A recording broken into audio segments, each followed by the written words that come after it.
tal amigos? ¿Cómo están? Bienvenidos a esta clase.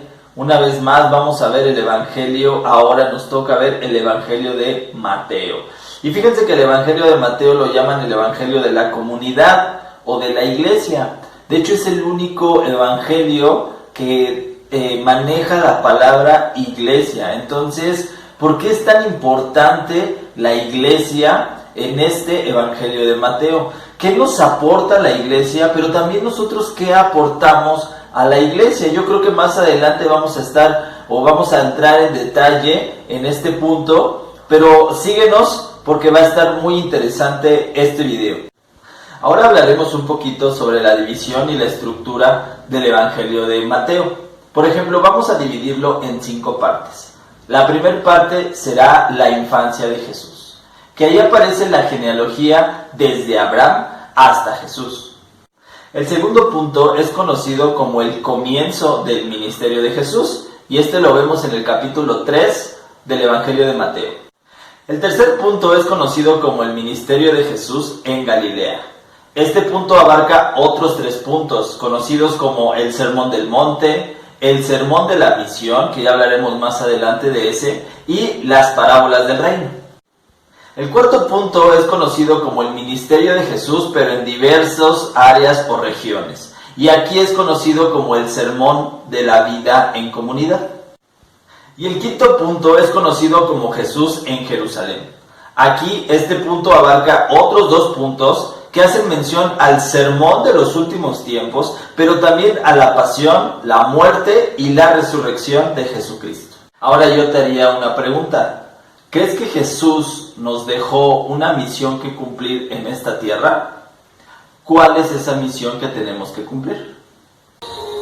En mi opinión, el propósito que nos dio Dios fue dar su palabra y moverla sobre todo el mundo. Y hay muchas formas de dar a conocer su palabra a las personas.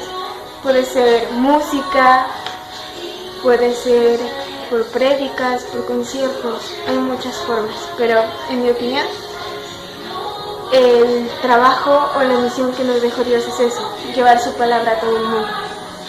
Yo creo que sí nos dejó una misión a cada uno de nosotros y pues, ¿cuál sería la misión que nos dejó? Pues yo creo que es distinta la de cada uno porque pues conforme a las habilidades y dones que Dios nos dio, es conforme nosotros vamos a cumplir esa misión.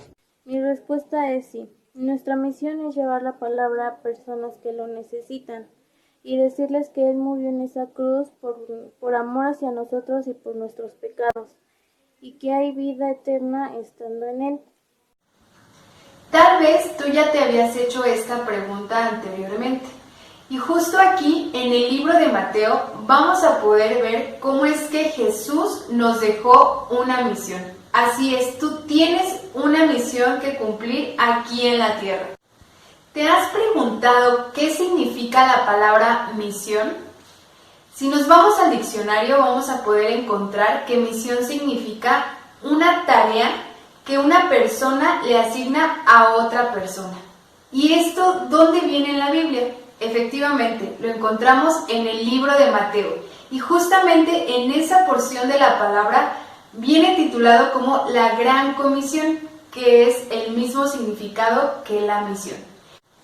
Mateo 28 del 18 al 20 dice así: Jesús se acercó entonces a ellos y les dijo: Se me ha dado toda autoridad en el cielo y en la tierra.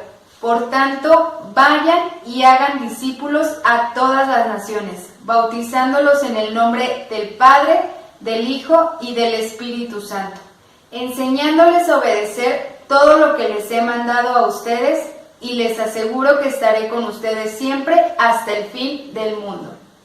Y justamente cuando Jesús dice esto, se los dice a sus discípulos. Así que si tú quieres ser parte de esta misión, lo primero que tienes que hacer es ser un discípulo de Cristo. ¿Y cómo es un discípulo de Cristo? Un discípulo de Cristo es alguien que le sigue, alguien que quiere ser como Jesús, alguien que aprende más de Él para poder ser como Él.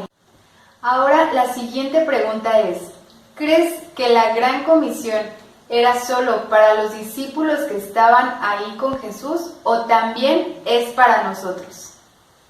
Sí. ¿Por qué? Porque debemos de recordar que nosotros somos discípulos de Cristo y que Jesús dijo en la Biblia que debemos ir y predicar el Evangelio a toda persona y decirle que solo en Cristo hay salvación y que Él murió en la cruz por nosotros para quitarnos todo pecado y toda maldad que teníamos y que solo en Él estamos seguros.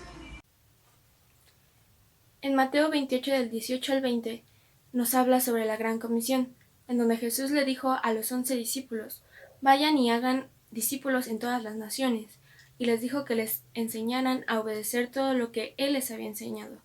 Entonces, ¿la Gran Comisión solo es para los 11 discípulos que estaban ahí o también es para nosotros? La Gran Comisión no solo es para los discípulos que estaban ahí. Nosotros como cristianos somos discípulos de Jesús, por tanto tenemos que predicar el Evangelio, hacer discípulos y enseñarles a seguir el Evangelio. Es un deber de Cristo predicar el Evangelio que todos tenemos que llevar a cabo. Si tú ya tomaste la decisión de seguir a Jesús, entonces la respuesta es sí. Esta misión es para nosotros, para ti y para mí. Así que yo sé que, como te decía al principio, tal vez te lo has preguntado muchas veces, ¿cuál es tu propósito? ¿Cuál es esa misión que tienes que cumplir aquí en la tierra? Y el día de hoy Jesús te está llamando no solo a que seas un seguidor de Él, sino a que vayas, a que prediques el Evangelio y que tú también puedas hacer discípulos. Ahora, cuando este texto al principio nos dice que Jesús tenía la potestad y la autoridad, quiere decir que no es como una sugerencia, es una orden que Jesús nos da a los que hemos decidido seguirle. Así que no esperes más y corre a decirle a la gente que está a tu alrededor, que no le conoce, que Jesús un día murió en la cruz y que resucitó al tercer día.